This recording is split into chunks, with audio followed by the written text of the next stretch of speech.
Bukan hanya itu saja, orang muda, kata Tosu Kunlunpai. Pinto datang untuk menegur caramu membasmi orang-orang dari dunia hitam. Omitohut, dosamu telah bertumpuk-tumpuk, orang muda. Kau kira siapakah engkau ini? Giam Loong sendiri, ataukah iblis berwajah manusia? Pinceng telah mendengar tentang cara-caramu menghakimi orang-orang dengan penyiksaan dan pembunuhan yang amat mengerikan. Omitohut, Xiao Limpai akan ikut bersalah bila tidak turun tangan terhadap keganasanmu ini. Tian Xin mengerutkan alisnya.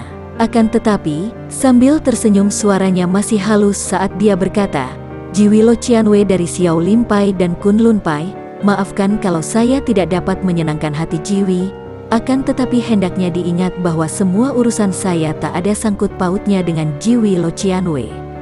Dan karena saya bukan anggota kedua partai terbesar di dunia persilatan, maka kiranya saya tidak perlu mempedulikan larangan dan peraturan yang terdapat dalam perguruan Jiwi. Jawaban itu singkat, padat, dan juga tegas. Kedua orang pendeta itu saling pandang dan nampaknya mulai kehabisan akal, karena bagaimanapun juga, ucapan pemuda itu memang benar. Selain pemuda itu tidak punya urusan baik dengan Kunlunpai maupun Xiao Limpai, juga pemuda ini sama sekali tak melakukan kejahatan di dalam membasmi mereka yang tergolong jahat. Oleh karena itu, mereka kini menoleh kepada 3 orang gagah dari santung itu, dan menggantungkan harapan kepada mereka untuk menyudutkan pemuda yang ganas ini. Seorang di antara 3 pendekar tua dari santung itu lalu berkata, suaranya garang. Pendekar sadis, kedua orang pendeta yang budiman ini datang untuk menyadarkanmu dari kesesatan. Akan tetapi engkau malah menjawab dengan kata-kata sombong. Akan tetapi ketahuilah, bahwa kami tidak mungkin dapat mendiamkan saja engkau membunuh Toan Ong Ya. Apabila kami diamkan, berarti kami membiarkan orang berbuat sewenang-wenang dan jahat. Tian Xin tersenyum lebar. Apakah sekarang orang-orang gagah di dunia ini telah berbalik hati dan hendak membela orang jahat? Kalau benar Enjiowi yang saya hormati sudah berbalik hati, membela orang jahat, biarlah saya akan menghadapi Enjiowi karena dengan demikian berarti pula bahwa Enjiowi adalah orang-orang jahat juga. Omitohut, Sia Chai, pendekar sadis, berani kau berkata demikian? Siapakah yang sudah mengatakan bahwa Toan Ong Ya adalah orang jahat? Agaknya wanita itu yang memberitahukanmu, bukan? Salah seorang di antara 3 pendekar tua santung itu membentak.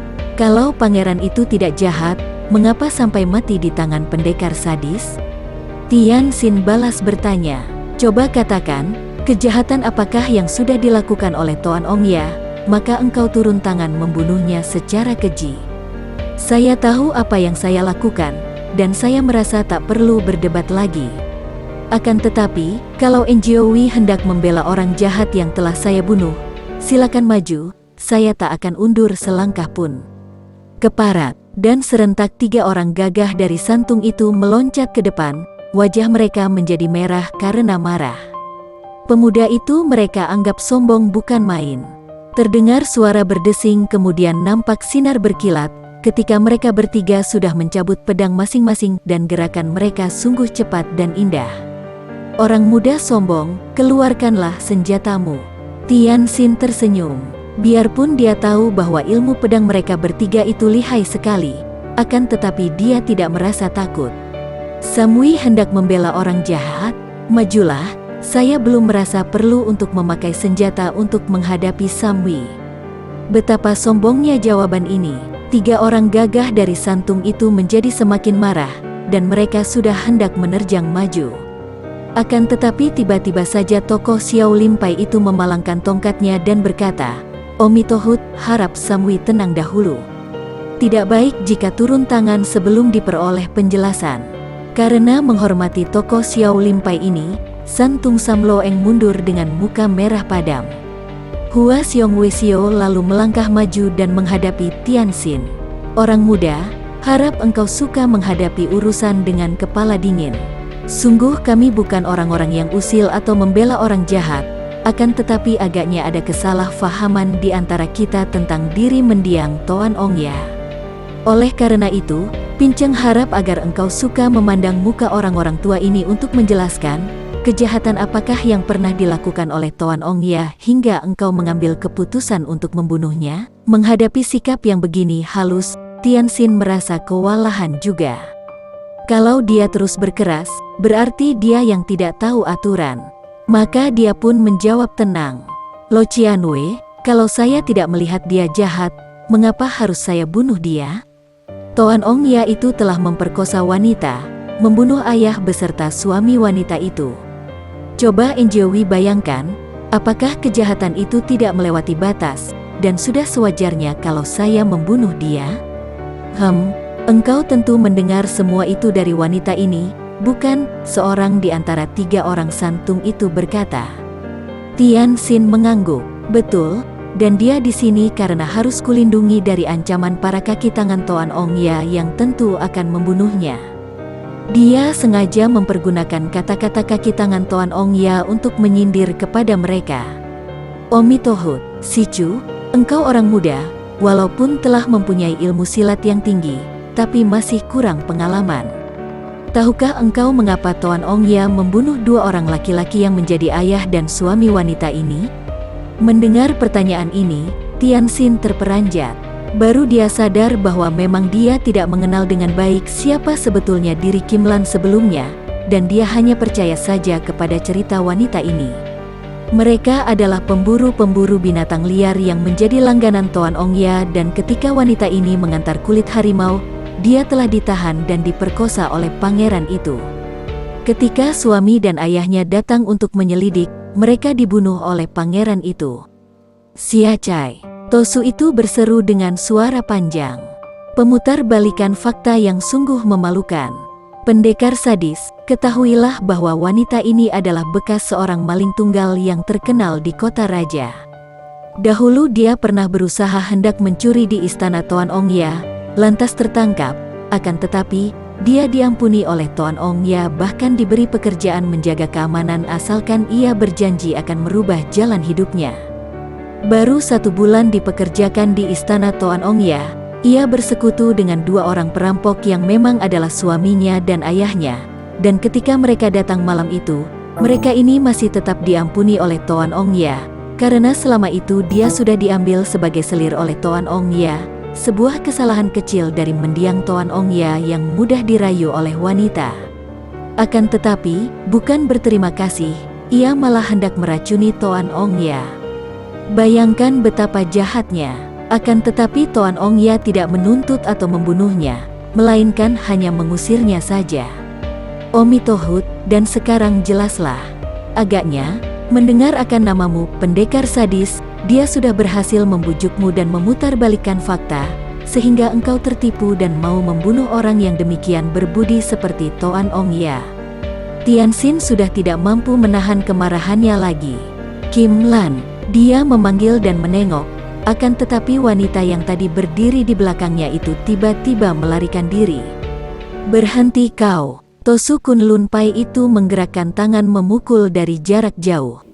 Tianxin menangkisnya sehingga Tosu itu terhuyung ke belakang. Harap Lo Qianwei jangan mencampuri urusan saya. Tianxin berkata dan sekali loncat, tubuhnya telah melesat ke depan seperti seekor burung saja. Kemudian sekali tangannya meraih, rambut Kim Lan telah dijambaknya lantas ditariknya dengan kuat, sehingga tubuh wanita itu jatuh tergungkur. Kim Lan segera meloncat bangun, mencabut sebuah pisau belati lalu menusukkan pisau itu ke perutnya sendiri. Akan tetapi sekali renggut saja, pisau itu telah pindah ke tangan Tianxin dan sebuah tendangan membuat wanita itu terjungkal. 3 orang kakek itu telah maju mendekat dan hanya menonton. Tianxin seperti tidak menganggap ada orang lain di tempat itu. Kim Lan, hayo katakan, benarkah semua itu? Benarkah bahwa engkau datang pura-pura menggantung diri untuk membujuk dan membohongi aku? Benarkah mereka itu perampok dan engkau pencuri, dan bahwa Toan Ong Ya adalah seorang yang budiman? Hayo jawab sebenarnya. Tiba-tiba saja wanita yang menangis itu menjadi nekat. Dipandangnya Tianxin melalui air matanya, lantas dia berkata, benar, memang benar. Akan tetapi ayahku dan suamiku dibunuh. Aku harus membalas dendam. Dan engkau Tai Hiap, aku tergila-gila kepadamu ah. perempuan iblis, jadi engkau telah menipuku. Mataku masih melek tetapi seperti hendak kau bikin buta, dan mulutmu pandai sekali membujuk, merayu, berbohong. Rasakan ini." Beberapa kali pisau berkelebat. 5 orang kakek itu hendak mencegah, akan tetapi langsung menahan tangan mereka karena maklum bahwa selain tidak keburu, juga pemuda itu agaknya tidak mau dicampuri orang lain. Terdengar wanita itu menjerit-jerit mengerikan dan darah muncrat-muncrat dari mukanya. Kedua matanya sudah dicokel keluar oleh pisau di tangan Tianxin, dan ada 2 guratan pisau membentuk palang merobek mulutnya dari pipi di kanan kiri sampai ke dagu. Tentu saja Kim Lan berkelojotan di atas tanah. Oleh karena bibirnya dan pipinya sudah robek-robek, suara yang terdengar dari mulutnya menjadi aneh, seperti suara binatang. Inilah biang keladi dari semua peristiwa itu, Enjio Wi Lo Qianwei. Selamat berpisah. Tianxin melompat dengan cepat tanpa memberi kesempatan 5 orang itu menjawab. 5 orang kakek itu masih terlampau kaget dan ngeri menyaksikan hukuman kejam yang dijatuhkan oleh pendekar sadis terhadap Kim Lan, sehingga mereka tercengang dan tidak sempat menghalangi perginya pemuda itu. Dan pula, apa perlunya menghalangi pendekar itu? Mereka datang di samping untuk menuntut pembunuhan atas diri Toan Ong Ya, juga untuk memberi nasihat kepada pendekar yang hatinya kejam bagaikan iblis itu. Dan ternyata, dalam urusan pangeran itu, pendekar sadis bukan sengaja membunuh orang baik-baik, melainkan tertipu oleh wanita ini yang telah dihukumnya pula. Adapun tentang nasihat, agaknya pemuda itu tidak dapat dinasehati. Buktinya, baru saja mereka menegur. Namun si pendekar itu kembali telah melakukan kekejaman dalam menghukum orang jahat, yaitu terhadap wanita itu, dan di depan mata mereka sendiri malah. Tianxin cepat-cepat meninggalkan daerah itu.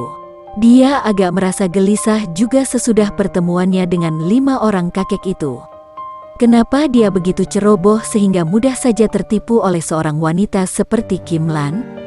Kini dia dihadapkan dalam keadaan yang tidak enak sekali dengan para tokoh pendekar di dunia. Akan tetapi dia tidak peduli. Hatinya merasa sangat puas setelah dia berhasil membunuh semua musuh-musuh orang tuanya. Sekarang tinggal musuh-musuh keluarga Lian Hong. Dan musuh-musuh keluarga Ciu Haisun, itu pun hanya tinggal si Tian Ong, Lem Xin dan Pak San Kui. Musuh-musuh yang amat berat, akan tetapi, dia harus dapat mengalahkan mereka, membunuh mereka. Meskipun bukan tokoh-tokoh besar itu sendiri yang bergerak, namun jelas bahwa orang-orang mereka ikut menyerbu dan menyebabkan terbasminya keluarga Ciu itu.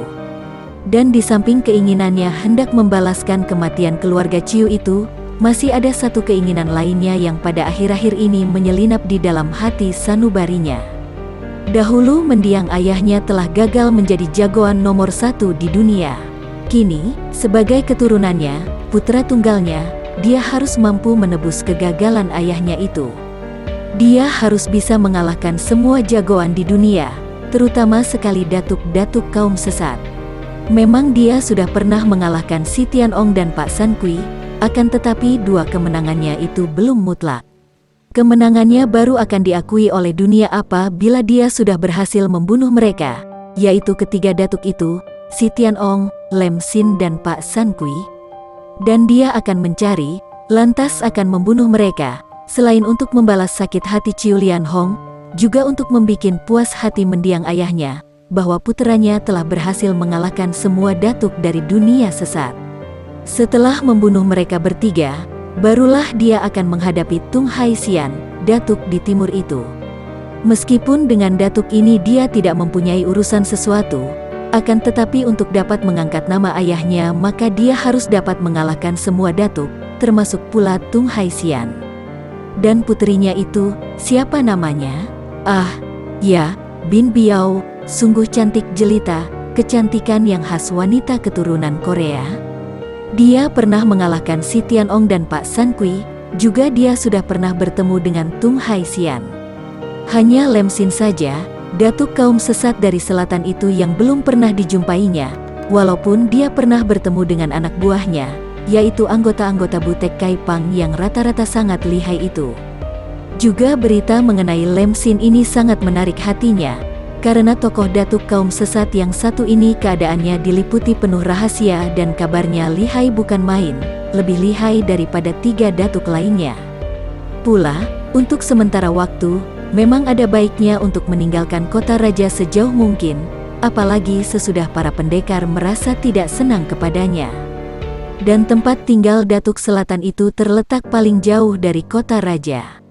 Dia mendengar bahwa Butek Kaipang berpusat di Hengyang, di Provinsi Hunan, maka kesanalah dia pergi. Tentang Lemsin sendiri, tidak ada orang yang tahu berada di mana, atau di mana tempat tinggalnya. Akan tetapi dia merasa yakin bahwa di sarang Butek Kaipang, tentu dia akan dapat menemukan ketuanya, yaitu Lemsin, atau setidaknya, dari para pengemis itu tentu dia akan dapat menemukan alamat Lemsin. Sama sekali Tianxin tidak pernah menduga bahwa dia menuju ke sebuah kota di mana darah yang dicintanya itu, Chiu Lianhong, pernah tinggal, bahkan tinggal bersama dengan Lemsin, juga bahwa kakak angkatnya, Chia Han Tiong, bersama ayah dan ibu angkatnya, yaitu pendekar Lembah Naga, pernah datang ke kota itu dan bertemu dengan Lemsin. Butek Kaipang memang merupakan perkumpulan pengemis yang sangat berpengaruh di Provinsi Hunan, bahkan di seluruh daerah selatan. Bukan hanya karena para pengemis yang bajunya tambal-tambalan dan bersih itu rata-rata mempunyai kepandaian tinggi yang membuat para pengemis ini ditakuti orang, tetapi terutama sekali karena perkumpulan ini adalah anak buah dari Lemsin, Datuk Selatan yang dianggap sebagai datuk semua kaum sesat di daerah selatan. Yang disebut sebagai daerah selatan adalah daratan yang berada di sebelah selatan sungai Yangtze Kiang. Lemsin sendiri adalah seorang tokoh yang penuh rahasia. Jarang ada orang yang tahu bahwa datuk kaum sesat selatan yang hanya terkenal dengan sebutan Lemsin, Malaikat Selatan, itu adalah seorang nenek. Bahkan semua orang di kota Hengyang di Provinsi Hunan itu sendiri, kalau bertemu dengan nenek ini, tidak tahu bahwa dia adalah Lemsin yang tersohor itu. Lemsin tak pernah keluar turun tangan sendiri dalam menghadapi segala macam urusan. Cukup dengan perkumpulan Butek Kaipang saja yang membereskan semua persoalan. Memang dalam urusan yang besar, yang tidak mampu dibereskan oleh Butek Kaipang, seperti ketika ada 5 jagoan dari Jepang yang membuat kacau di pantai lautan timur selatan, dan yang amat lihai sehingga para pimpinan Butek Kaipang tak ada yang dapat menundukkannya, Lemsin sendiri yang turun tangan. Namun, dia turun tangan pada waktu malam sehingga 5 orang jagoan dari Jepang itu tidak tahu, orang macam apakah yang menghajar mereka sehingga mereka lari tunggang langgang, lalu naik ke dalam perahunya dan tidak pernah berani kembali lagi. Pendeknya, tokoh Lemsin ini penuh dengan rahasia dan dimanapun dia berada, tidak pernah dia memperkenalkan dirinya kepada orang lain. Butek Kaipang adalah nama perkumpulan yang menunjukkan ketinggian hati ketuanya. Butek Kaipang berarti perkumpulan pengemis tanpa tanding. Untuk urusan sehari-hari perkumpulan ini dipimpin oleh ketua-ketua yang disebut pangcu-pangcu karena Lemsin sendiri tidak mau disebut ketua pengemis. Ketiga orang pangcu dari Butek Kaipang adalah orang-orang yang menerima pelajaran ilmu silat secara langsung dari Lemsin, dan mereka itu pun hanya dikenal julukan mereka saja yang sesuai dengan warna pakaian mereka. Ketua pertama adalah Ang Ikai Ong, raja pengemis berbaju merah. Ketua kedua adalah Jeng Ikai Ong karena pakaiannya yang berwarna hijau dan yang ketiga adalah Pek Ikai Ong yang selalu berbaju putih. Ketiga orang inilah yang secara langsung menangani semua urusan Kaipang itu. Mereka adalah orang-orang yang berilmu tinggi dan amat tunduk serta setia kepada Lemsin yang merupakan guru mereka. Tentu saja Butek Kaipang dianggap sebagai perkumpulan kaum sesat, adapun Lemsin sendiri juga dianggap sebagai datuk sesat, karena seluruh sepak terjang perkumpulan itu sendiri memang jelas menunjukkan bahwa mereka adalah golongan hitam. Perkumpulan ini seolah pemerintah gelap yang menuntut pajak dari tempat-tempat perjudian, pelacuran dan semua penjahat dari golongan apapun di selatan selalu membayar semacam pajak atas penghasilan mereka kepada Butek Kaipang. Apabila hal ini tidak dipenuhi, jangan harap mereka itu akan dapat melanjutkan pekerjaan mereka. Oleh karena itu, tentu saja penghasilan Butek Kaipang yang masuk sangat banyak, dan perkumpulan itu memperoleh dana yang lebih dari cukup. Bahkan Lam Xin yang memang tadinya sudah mempunyai harta yang besar itu kini hidup serba kecukupan dalam sebuah istana yang indah dan penuh dengan barang berharga. Ketika pada pagi itu, Tian Xin memasuki kota Hengyang, tanpa bertanya-tanya saja dia telah dapat melihat ada beberapa orang anggota pengemis butek Kaipang berkeliaran di dalam kota. Pakaian mereka yang tambal-tambalan akan tetapi bersih dan baru itu jelas menunjukkan siapa adanya mereka. Dan mereka itu tidak ada yang mengemis. Mereka berjalan-jalan seperti penjaga-penjaga keamanan saja, dengan sikap yang angkuh dan pendiam, tidak mempedulikan keadaan kanan-kiri agaknya. Dan setiap orang pengemis butek Kaipang selalu memiliki sebatang tongkat akar bahar yang berwarna hitam, dan bentuknya berlekak-lekuk seperti ular. Ada yang memegangnya dengan tangan, ada pula yang menaruhnya di punggung. Tian Xin memasuki sebuah rumah makan, dan sengaja memilih meja yang berdekatan dengan pintu. Dengan penuh perhatian dia memandang pengemis yang mendekati rumah makan itu. Pengemis itu masih muda, belum 40 tahun usianya. Pakaiannya yang tambal-tambalan dan masih baru, nampak jelas sekali bahwa itu bukan baju robek yang ditambal-tambal, melainkan sengaja dibuat baju baru dari kain baru yang disambung-sambung. Pengemis ini pun memiliki sebatang tongkat akar bahar yang tergantung di punggungnya. Dari gerakan kedua kaki itu ketika si pengemis menghampiri rumah makan, mudah dilihat bahwa dia memiliki kepandaian silat yang cukup kuat. Gerakan kakinya tegap dan teguh, dengan punggung tegak lurus dan sikap waspada. Tian Xin memang sengaja mau mencari gara-gara. Dia tadi telah makan panggang ayam dan melihat pengemis itu lewat di dekat mejanya. Dia lalu mengambil tulang-tulang ayam di dalam mangkoknya, lantas memberikan itu kepada si pengemis sambil berkata dengan suara lantang. "Hei, Jambel, nih ku beri tulang ayam sebagai hadiahku kepada rajamu. Berikan ini kepada rajamu, ya?" Semua orang menoleh dan banyak mata terbelalak. Muka orang-orang itu menjadi pucat ketika melihat siapa yang dihina oleh pemuda itu. Ada orang berani menghina seperti itu kepada seorang pengemis butek Kaipang. Sungguh itu berarti mengantar nyawa untuk mati konyol. Semua orang memandang dan menduga bahwa pada lain saat mereka akan melihat pemuda itu menggeletak tanpa nyawa di tempat itu. Akan tetapi, pengemis muda yang sudah berhenti melangkah dan berdiri di depan Tian Xin, sejenak memandang dengan sinar mata tajam penuh selidik. Jelas bahwa dia marah sekali. Agaknya memang dia tidak mau membikin ribut di dalam restoran. Dia menerima tulang-tulang ayam itu, kemudian sekali banting, tulang-tulang ayam itu menancap di atas papan meja di depan Tian Xin. Itulah demonstrasi kekuatan Sin Kang yang lumayan.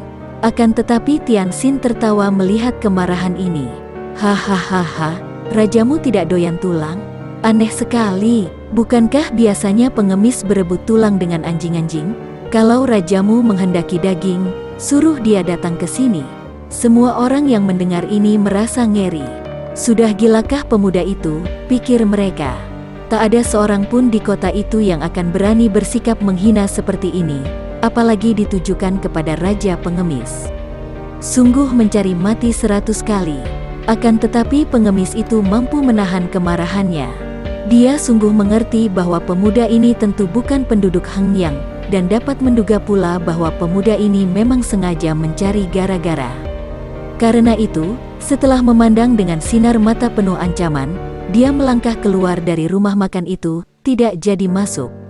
Biasanya, seorang anggota butek Kaipang yang memasuki rumah makan akan dilayani laksana tamu-tamu biasa, walaupun mereka itu tidak perlu membayar. Dan pihak pemilik rumah makan juga tidak merasa menyesal, karena para anggota butek Kaipang itu selalu tertib, tidak menunjukkan sikap sewenang-wenang dan hanya masuk dan makan kalau memang mereka lapar dan membutuhkan makanan. Pendeknya, sikap mereka itu rata-rata berwibawa dan tidak rendah seperti penjahat-penjahat kecil. Melihat pengemis itu pergi keluar, Tian Xin hanya tersenyum lantas melanjutkan makan minum seperti tidak pernah terjadi sesuatu. Dia tak peduli akan pandang mata para tamu lain yang ditujukan kepadanya. Bahkan di antara mereka ada yang memberi tanda-tanda dengan kedipan mata supaya dia itu cepat-cepat pergi saja. Sebaliknya, Tian Xin malah minta ditambah araknya, dan pelayan yang melayaninya juga memandang dengan wajah pucat, lalu berbisik ketika membawa arak yang dipesannya. Kongcu sebaiknya cepat meninggalkan tempat ini. Jangan campuri urusanku, bentak Tianxin dan pelayan itu pergi ketakutan. Semua orang merasa tegang dan ngeri, apalagi ketika mereka melihat bahwa pengemis yang tadi kini telah nampak di luar rumah makan, bersama dengan pengemis kedua yang bermuka hitam, bertubuh tinggi besar dan nampaknya kuat sekali. Mereka berdua itu kini telah memegang tongkat mereka, tanda bahwa mereka sudah bersiap hendak menghajar pemuda kurang ajar yang masih enak-enak minum arak di dalam rumah makan itu.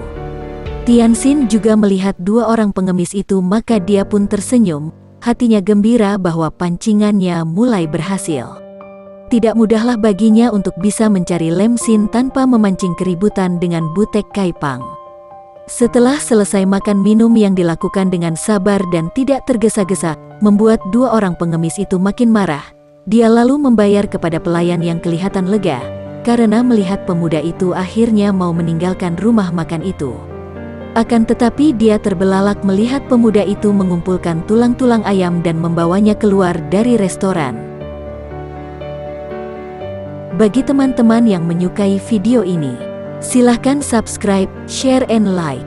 Jangan lupa nyalakan bunyi loncengnya untuk mendapatkan video-video terbaru dari kami, agar kami terus bersemangat dalam membuat video-video yang menarik.